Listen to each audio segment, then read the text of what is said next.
On this episode of the Star Trek Universe podcast, we're going to be talking about Discovery 115, the season finale. Woo. Will you take my hand?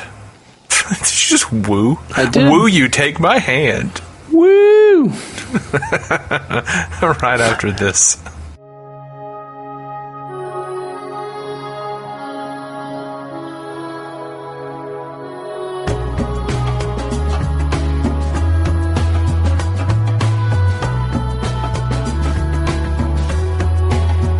Welcome to the Star Trek Universe podcast. My name's Matthew Carroll. I am David C. Robertson. Oh, buddy, David C. Robertson. Yeah. We got us through a season of Discovery, didn't we? Yeah, we did. We did it. We barely made it. It was tough. We're only a mere couple of days from season 2. It was like turning a big crank. I rather enjoyed it, but I hate to hear that. I mean, what's not to enjoy about turning a big crank? Sounds laborious. You got to throw on your sabot, tie that onion to your belt, which was the style at the time. Turn that big crank. All right.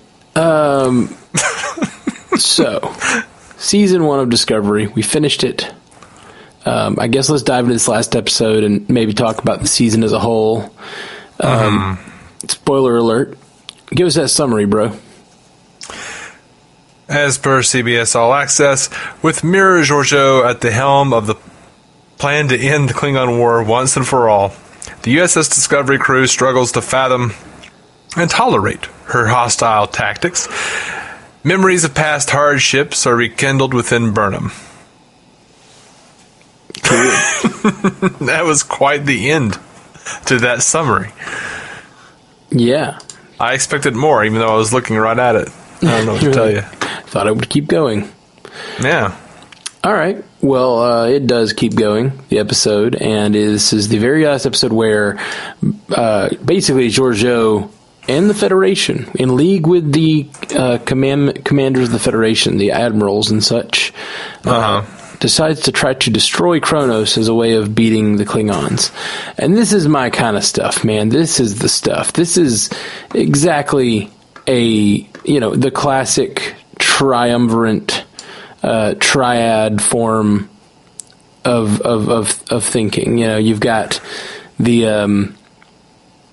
obvious, like, don't commit genocide is like the ethic that they hold, the thing they're trying to live up to, but all the committee has the logic, the cold logic and cold, like, and we can talk about it in the way we've been talking about this whole season, which is like fear and having standing firm in your ethics. And they have the fear, and they just want to destroy Kronos, no matter what it means for their own ethics and their own principles. Right. It's good stuff. It's good stuff. And in true, Star Trek fashion, she thinks of a third way. Sure, absolutely. And I like that you say in true Star Trek fashion. It bothers me that so many people are like, well, that's not what Starfleet is. This show isn't Starfleet. This show isn't what... Okay, every Starfleet series... Like, it's not... Like, Starfleet's a shitty organization. Because they're constantly having to go against the Federation to live up to Starfleet ideals. Absolutely. Like, every series... There's, like, some asshole admiral who's like, but you don't understand, Captain, and... You don't have to, because I'm taking over your ship. Right. And then they have to, like, find some way, like, Geordi, get data into the thing, and whatever. Some kind of techno-babble, and, we found a way around it. Now, Admiral, if you'll kindly get off the bridge of my ship. Yeah. To complete our mission, we don't always have to give up our principles, and that's... and it's worth fighting for our principles. Yeah. But that is a common theme in Star Trek. Absolutely. From the very beginning. Absolutely. And I like that Burnham, Burnham is the one forcing that to happen.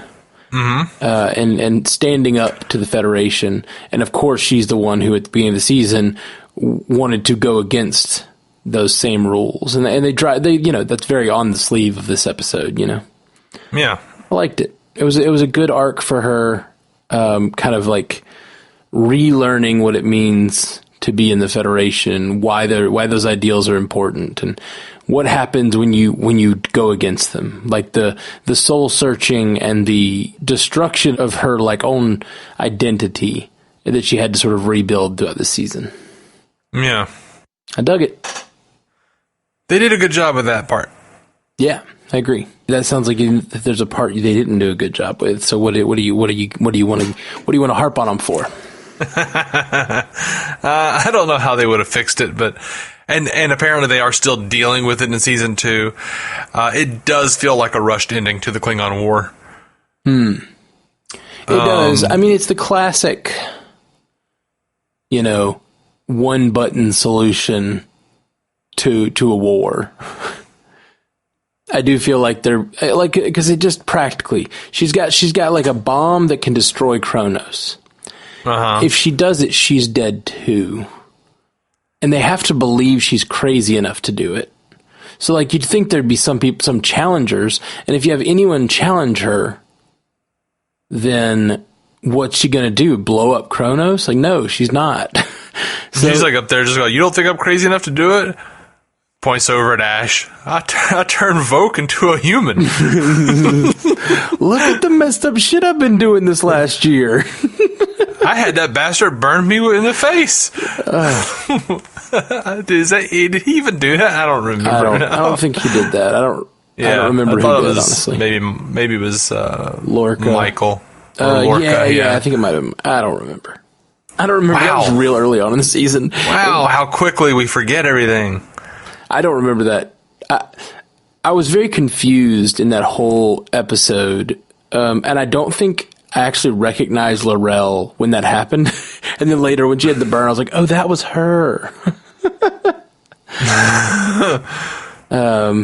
You're like, oh, it's another Klingon lady. She was just their captor. And I was like, why would Laurel be there? Laurel just went, yeah, like I'm sorry, a little bit all Klingons look alike, which I think is why they gave her the scar. Yeah. I mean, you get to know the Klingons and you start to see the like face behind the latex and you start to understand their voices and everything else. But like, I'm especially these Klingons, they all look alike to me. I think it was him, but I think it was him that gave it to her. I'm not sure, but I like it. I like that she had the scar because it was like, he's not the only one that gave something up. Like I think that part was a surprise to her. She wears that as a constant reminder of what she gave up. Yes, and I think Ash is a constant reminder of what she gave up too. She didn't necessarily know that they weren't going to figure him out or anything.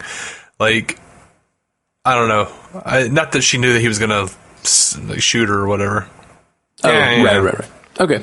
So, Tilly was probably my favorite part of this episode. There was a lot of great emotional stuff in this episode. I actually cried. Yeah. They got me. They got me, I know. Wow. Yeah. The end, especially at the end when they're giving the awards out. Oh, yeah, I cried when this showed Stamets holding Hughes' medal. That like, I was already tearing up, and then that threw me over. Like, and the thing that was making me cry to begin with was just the idealism, which is great. I love that they made me feel that for the ideals, because I feel like a lot of times on these shows, you've got the idealist and the practicalist, and I'm very much on the side of the practical person most of the time. When I watch Daredevil versus Punisher, I'm like, yeah, Punisher, keep them. They stay down when you kill them. When you knock them down, they stay down. I dig that. Batman, just kill the Joker. What's your problem? But they really put this in a context of like real social responsibility, and made me.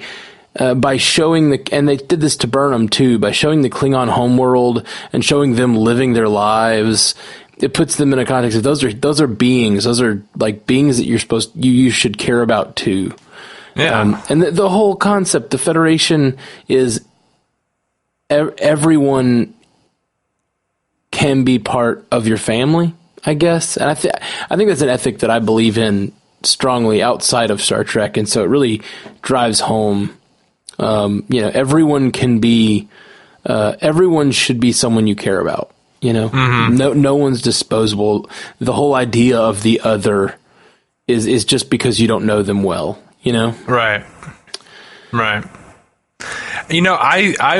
think Burnham's speech was good, but it would have hit home, as well as the medal giving would have hit home more for me if they hadn't weirdly edited the medal giving in between Burnham's speech. It was a little disconcerting to me at first because I didn't realize it was happening. And then it started to happen, and I was like, wait, they're doing that while she's talking? No, she's over there. What's happening? And then it dawned on me, but it wasn't, something about the editing on that was odd. Yeah. It's like they should have done there are editing techniques that let you know things are not happening at the same time. Like they could have done a wipe or something, not a wipe, but like a cross dissolve between Burnham giving her speech and Burnham receiving the award, and it would have made it clear, but they didn't do that. And so it felt, I think that's a cheesy sort of 80s TV thing to do, but it also is a convention that we're used to. And by not doing that, they kind of shot themselves in the foot because it took a minute to get my bearings as to what they were trying to do. Yeah, I thought it was totally jarring.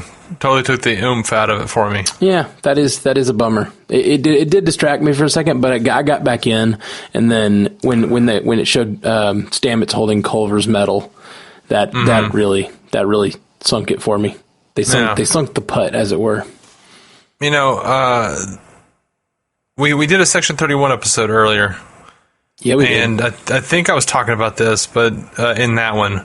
But I feel like they did, and yes, they did highlight it, and they pointed it out just so someone couldn't say that, or at least there'd be a good argument that they didn't gloss over it, but I totally feel like they glossed over how awful Emperor Georgiou was. Oh, I don't. I kind of I know that they mentioned oh yeah, she eats Kelpians and stuff, but then it's it just makes me so angry that Burnham let her go. And she's be good. Yeah. Be good, Philippa. I'm she is a piece of shit and needs to be in a brig somewhere. I'm with you, but they literally had to trade her freedom to get the bomb back. I get it. It's just it had to happen. They're trying. It feels like they're trying to push Philippa's redemption on me. I don't think that. See, you're gonna like this person. I don't think that. I think they're trying to push that she has some humanity still, in the way that she cares about Burnham. Because she does. Although Burnham's not even fully sure of that. One of my quotes, and I'll just go ahead and jump to it, was, if you do this, then you'll have to watch me die again. And she pushes into the gun, puts the gun to her chest, and then there's a pause, and then she says, "And did I mention being hunted till the end of your days?" I loved that so much. Because it's so, I'm so sure that there's a little bit of the Georgiou in you, but I'm not really. Yeah. I don't know. I hear you. I think they are. It really will matter to me how they do it on this television show. The Section 31 television show will. Yeah. It'll really be interesting to see how they handle that. Even season 2. True.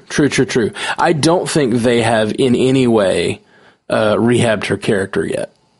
Yeah, it's one of those.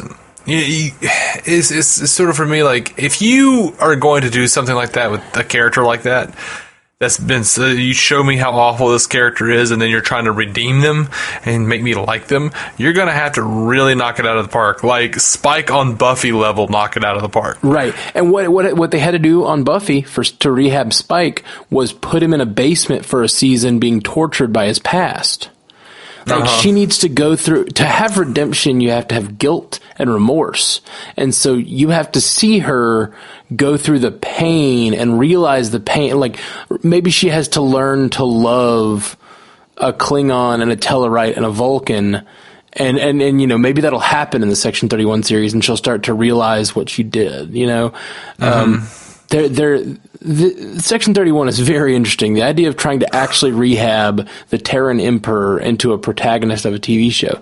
And it's possible they won't. It's possible she's going to last a little bit and they're going to have to kill her off because she's such a wild card, or that she'll more be the villain of the show than she is the hero. Yeah, we were talking earlier. That's what I think they're basically going to do. I don't think Michelle Yeoh is going to stay around. I just can't imagine it. I think she's already stuck around for 2 seasons of Discovery, it looks like. And now they're starting a Section 31 series with her. So she's already going to be committed for like 3 years of Star Trek. It's not, it's already like that's a long time for most shows, for a lot of shows to run.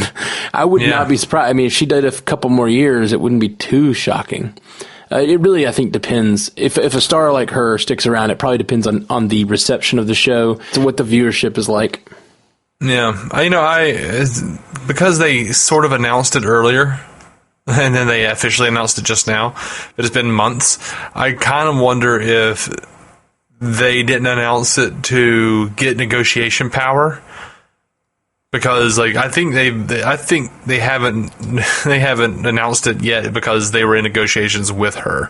Maybe. I also think that they do that a lot of times. When they do those 3 months earlier, they announce something. It's a trial balloon to see how the fan base reacts. Yeah. Because if everyone had reacted in a hugely negative way, they probably were like, okay, it might be a bad idea. That was never on the plan. That was never the plan. It was just a conversation we had or something, Luckily, the people who would react poorly aren't paying attention anymore because they're so angry over Discovery.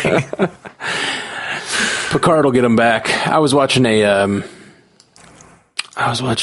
girl freak out, like literally crying on YouTube yesterday, because they announced, and we haven't talked about this yet, they announced that the Picard series is going to involve the fallout of the destruction of Romulus. Right. Yeah, I saw that. Which makes absolute sense, because that's what's happening in the universe at that point. Mm-hmm. And it would be a big deal. It makes sense that that's where Kurtzman would want to go with it, as... he co-wrote that Countdown comic where it all happened. Literally, Picard was involved with LaForge and Spock, and I don't remember that Countdown comic as well as I wish I did. I have it somewhere, but it's pretty good. Yeah, I don't remember why Romulus wasn't saved. Do you remember what actually destroyed Romulus? Because the girl was saying in this, she was really, what drove me nuts is she was crying over it. But she's crying over the fact that she's saying that it's a plot hole because why weren't the Romulans able to tell that their star was about to explode? But if I remember correctly, that's not what happened. Something caused their star to explode, right? It wasn't. I don't think it was their star. It was a star in a nearby system, the Hobus star, maybe the Hobus system, something like that. Vaguely familiar. And Spock was saying that it was going to destroy everything. Oh, that's right. He was trying to warn everyone, and no one would listen to him. Right. And then he went to Picard and Geordi LaForge, and Geordi LaForge gave him the jellyfish ship. Red matter of some sort. And he got the red matter, and he went and he tried to stop it, but it was too late. He got there too late. Right, and for some reason, the character blamed him. Okay, yeah. So see, that's the thing. She just...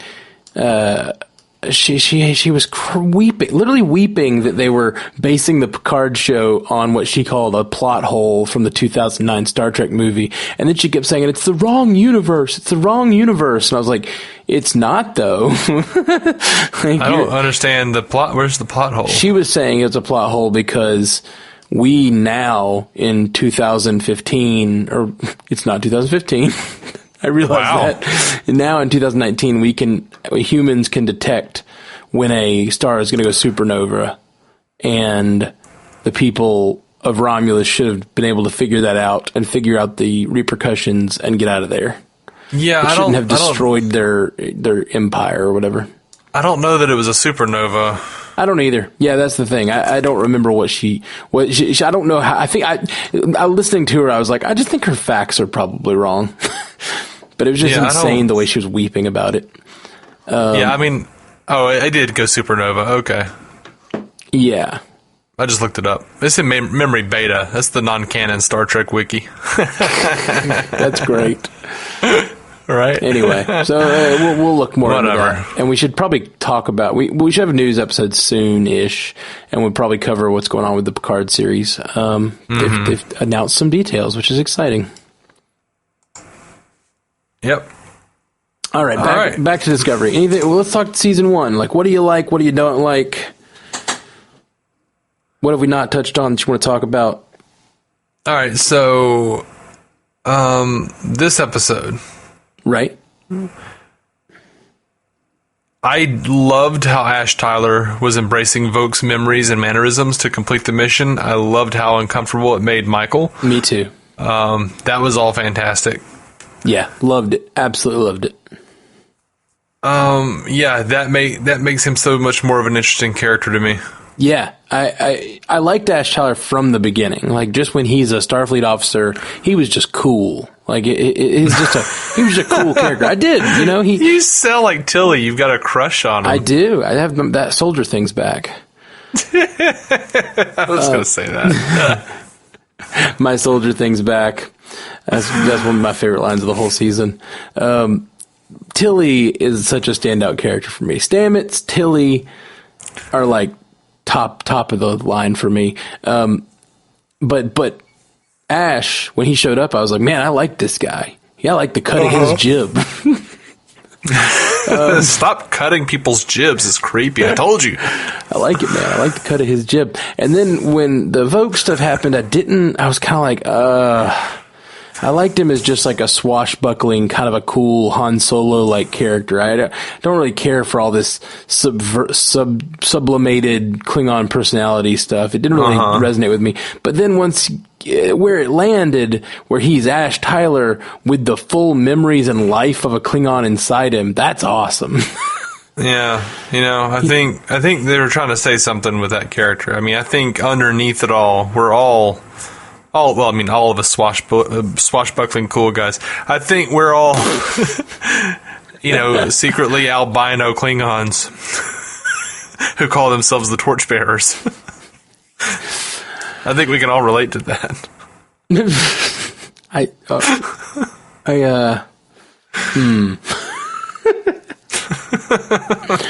It's just reminding me of the Mallrat scene where they're like, they took Darth Vader, the blackest brother in the galaxy, and then they told him we all crusty white guys inside. Oh yeah, deep down we all want to be white. Yeah. Which what's a Nubian? That whole thing. What your statement just reminded me of that so much, because you're like, he's got this albino Klingon inside him. Yeah. Show us the light, man. Yeah, I don't know what they're trying to say with that character, but I like him. I just enjoy it. It's a really good character. And yeah, all the gambling, all the speaking in Klingon, but still using like colloquialisms from his own human life. Like, I just think it's awesome. Mm-hmm. Yeah, that was all really cool. Really, really great. Tilly being high was awesome. Tilly being high was fun. I loved that it was Clint Howard that got her high. Yeah, me too. Is his second character he's played in Star Trek, if not more. No, it was like the third or fourth. Oh, yeah? That's not too surprising. He's got such a alien face. I just know he played that. He played in I wonder how many Star Trek series he's been on. That's in the trivia. Clint Howard has previously appeared as Baylock in the Corbomite Maneuver. That was the original series. All right. Grady in Past Tense Part 2, and Muck in Acquisition. Howard has the distinction of being the actor whose appearances span the longest time interval, 51 years in the franchise, having filmed the Corbomite Maneuver in early June 1966 and Will You Take My Hand in October 2017. Wow. That's pretty neat. But yeah, I don't know if you noticed, but his character Baylock in the Corbomite Maneuver he kept offering Kirk and his men, Tranya, here, have Tranya, ha ha ha ha. he's a little kid, but they dubbed his voice with this very deep voice. And he had this drink called Tranya, and it looks like that this character from Will You Take My Hand has like a punch bowl full of Tranya in front of him. That's amazing. That's really, really, really fun. Though he's Orion here. He's not Baylock. Right. Oh, yeah. For a second, I was like, "Oh, I wonder if he's playing his character." And I was like, "No, wait, this is before." No. Yeah, he's not Baylock of the First Federation. Nope. That would be silly. Indeed, it would. That's the kind of confusion you get to when you start doing prequels with actors from 50 years ago. Yep, just keep whipping that dead horse, Matt. Hey, not dead. It's just it's an overarching theme. Prequels are bad. Yes, we get it, Star Trek fans. You don't want prequels. It's not Star Trek fans. It's just like generally accepted. People generally don't want prequels. Yeah, that is true. Yeah, and it's Star Wars' fault. That's when the word prequel was not even mentioned in common parlance until the prequels. In common parlance. I was proud of that turn phrase. Yeah, I know. I enjoyed it. It makes it less effective when you just repeat it and laugh instead of just. Oh goodness! No, I just had to know what that felt like rolling off my tongue. The word prequels came really from that. It's not the first prequel, but it is definitely, it was an early form that, people then tried to copy a lot, and it's very rarely been done well. It never comes through. There are structural issues with doing a prequel, especially in a format like Star Trek where people love the details so much. Because if you get details wrong, and it's really easy to do that when you're doing a prequel. Oh my gosh, dude. I mean, you know what, to be completely clear and everything, like for Star Trek 6 back in the 90s, they were going to do a prequel. They were going to do Starfleet Academy, how Kirk met Spock. They were going to do 2009 Star Trek, except they're going to have Kirk and Spock, like, telling the story, bookending the story of how they met. There was going to be Nimoy and Shatner. And, interesting. You should look around and see if you can find some of the concept art and stuff. But they're doing that same concept with Die Hard 6 now. And I'm like, nobody wants this. Stop, please. Yeah, I heard about that. Yeah, and they're going back and telling the story of John McClane as a rookie, as like a young cop, which the thing is, the beauty of the first Die Hard is he's just a cop. He's a normal cop. He's an everyday cop, but he just has a lot of will to win the battle, and so he beats a ton of terrorists. It's wonderful. Should have died 4 times in there, but yeah. Sure, absolutely. But he has the will to survive, and he keeps going. Right. He takes a licking and keeps ticking. You know, he's doing it, man. And to go back before that one and tell a story where he's like a super cop in New York or whatever before he went out to LA it kind of betrays the character, betrays everything that happened in that first movie and the kind of experience he's having, you know? Yeah. If he's already been through a similar life altering experience. The only reason I would be okay with that is if it was a romantic comedy and had nothing to do with crime. Like, it was just like the first McClane Christmas with his wife where everything turned out well. Yeah, he's just like trying to get home and rushing home with a present. It's basically Jingle All the Way, but for like a man and his wife. Yeah, that I could get behind. He's like, no, not even rushing home. Like, he's at his in-laws. He's, they're mad that he smokes. He's like sneaking out on the balcony to smoke. Just everyday things. Yeah, like a Meet the Fockers kind of thing. Yeah, absolutely. I'm seriously about to say, I got milk. I got nipples, McClane. Can you milk me? All right. So, anything else about this episode? I got to get off here pretty soon. So let's get to quotes and trivia. All right. All right, so, I wanted to say, the build-up to the Enterprise at the end of this episode, I felt, was totally embarrassing. Like, the showrunners were talking down to the fans, like, uh-oh, what's the ship's name? What's the ship? Oh, it's the Enterprise! I didn't see that. Oh, they keep cutting to the screen where it's like in the big letters saying registry in C. What? Oh, you're jaded you're being jaded as fuck. Come on. That was fun. It was a fun little thing. We didn't know it was going to happen at the time. When you know it's going to happen, it seems silly. When you don't know it's going to happen, it's a build up. And for obviously when you see NCC 17, people who know that call sign know what's going to happen.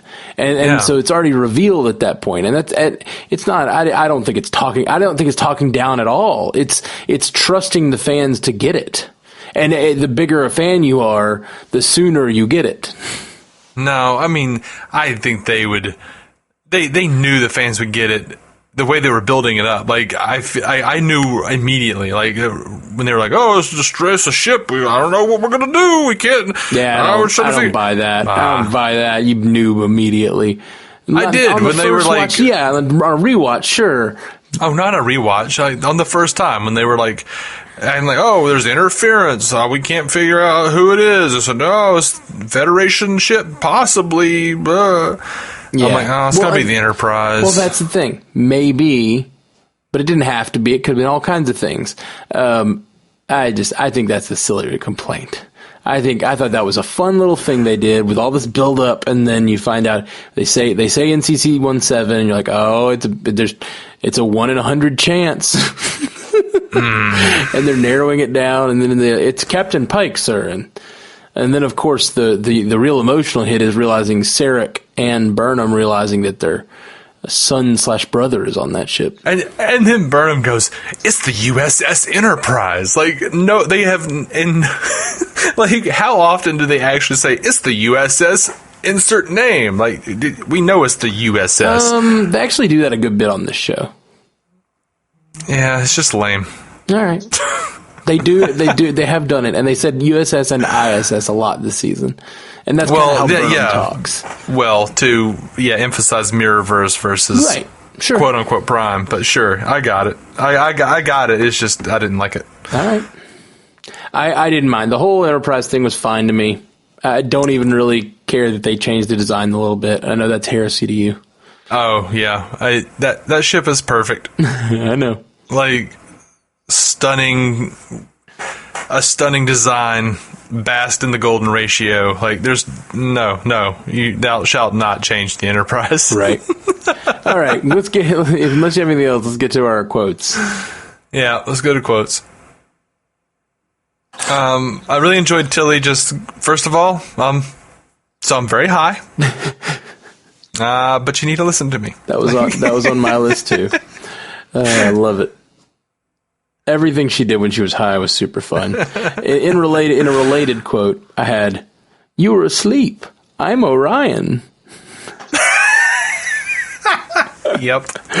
When Clint Howard's Orion character was trying to steal her briefcase while she was sleeping, he said, "You were asleep. I'm Orion," when she looked shocked. Yep. That was great. So good. I did, like, I was actively annoyed. I was actively angry with Georgiou for being like, "What's wrong? Are you scared, number one? Where I'm from, there's a saying, scared Kelpian makes for a tough Kelpian. Have you gotten tough since we served together on the Shenzhou, Mr. Saru?" And he goes, "Very tough, so much so that many find me simply unpalatable." Yeah. I liked Saru. I like how sassy Saru is, though. Oh, yeah. I also did not understand Burnham and Saru in that scene or the scene at the end of the previous episode. As soon as she walks on that ship, I would have been like, red alert, screw this. No, the crew is going to know right now what's going on. Like, I don't care. I'm not keeping that weird classified Federation secret and letting this woman captain this ship. She's the Emperor from the Terran Empire. Like, does not belong in that captain's chair. You know, like, I would have been flipping out. That whole coyness, I thought was a really weird choice for Burnham and Saru to be coy about that. Especially Saru. I feel like Saru is, like, honest Federation, like, stand-up guy, you know? Yeah. I did not like that scene. I was like, why is everyone being coy? Why are they just not, like, calling for a red alert because there's an intruder? Like, I don't care what the Federation says. Like, I would call that out. Yeah. I didn't like that. I agree. I had one of my favorite quotes was, and this is weird, it's more of an action than a quote, but when she's like, when Philippa says, Tilly, your face reminds me of all the good times we had together. The slaughter of da-da-da-da. And then she's like, wait, she's not. So she's... And then she pauses and starts to give her the Terran salute. Yeah. And Burnham's like, don't do that. Don't do that. Oh, Tilly's so good. Tilly's so good. She's such a highlight for me on this show. You have any more quotes? Let's see. I really just to end on a nice emotional one. I see you, Ash. In your eyes, only you. That is nice. It was great because it was a callback to the previous episode. Yeah. When Burnham said, all I see when I look at your eyes is Voke's eyes and him trying to kill me. And then she's letting him know, she's forgiving him in that moment for the sins of Voke. And that was really beautiful. I would have written that one down, but I was too busy gagging. I'm just kidding. I didn't think about it. I just thought that was a beautiful line and a beautiful scene. Give us some trivia, bro. Why? I don't know. I just like calling you bro sometimes. We're not even the kinds of guys who call each other bro. Sometimes I call you bro. Well, okay. Well, you're more fratty than I am. I'm more bro-y, that's for sure. Yeah, well. Anyway, I already gave you the Clint Howard one. Apparently, Memory Alpha claims this episode marks the first time that urination has been shown on screen in the franchise. I was almost certain we caught a glimpse of Zephram Cochrane urinating through Geordi vision on First Contact. Yeah, I think you're right. Maybe it doesn't actually show the urine stream, because this was... I don't think they showed the urine stream here, did they? Oh, yeah. Did they? Oh, yeah. And it was 2 urine streams. That's what was so novel. Right. It was 2 urine streams coming out of Klingon, I guess inferring that Klingons have 2 penises. Or at least a hole in either side. Right. They got some sort of Targ situation going on down there. No thanks. What else you got? So I thought it was a weird choice, but I did enjoy this. The episode's closing credits are set to the end credits theme from the original series instead of the usual theme. Yeah, I liked that. Yeah, I was like, oh, you're gonna play the music. That's cool. I would have liked to have seen the ship. The real one. Sorry, man. This is the new real one. No, it's not. Sorry, man. I will. It's not canon. Definitely canon. You're gonna know what it's like to piss like that Klingon in a minute if you don't stop saying that shit. Are you gonna start weeping? Are you gonna start weeping, Dave?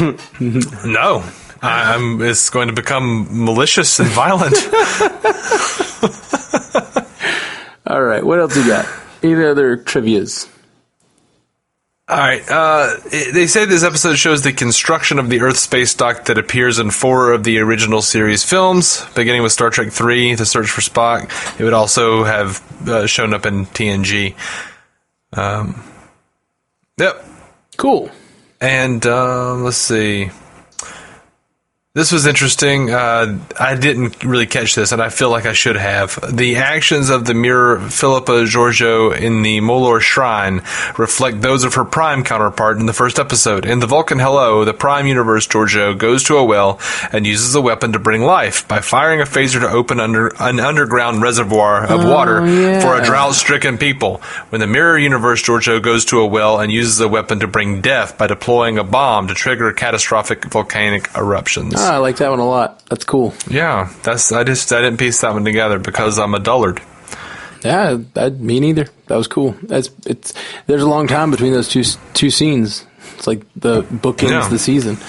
That's right. All right, was that all the trivia? That's it. All right, guys. Well, we will be back in just a couple of days with new Star Trek. Star Trek Discovery Season 2 starts on Thursday, so we'll be watching that and getting back to these the cast real quick with that. So that's actually probably tomorrow as you listen to this. So check it out. We're going to get into some new Discovery. Woo! Weep. Gnash of teeth. What? Live long and prosper. And gnash your teeth. Please don't. Gnash your bridges. To reach out to us, hit us up at StarTrekUcast.com, at StarTrekUcast on Twitter, Star Trek Universe Podcast on Instagram and Facebook. Just search for us there, or send us a message at StarTrekUcast@gmail.com.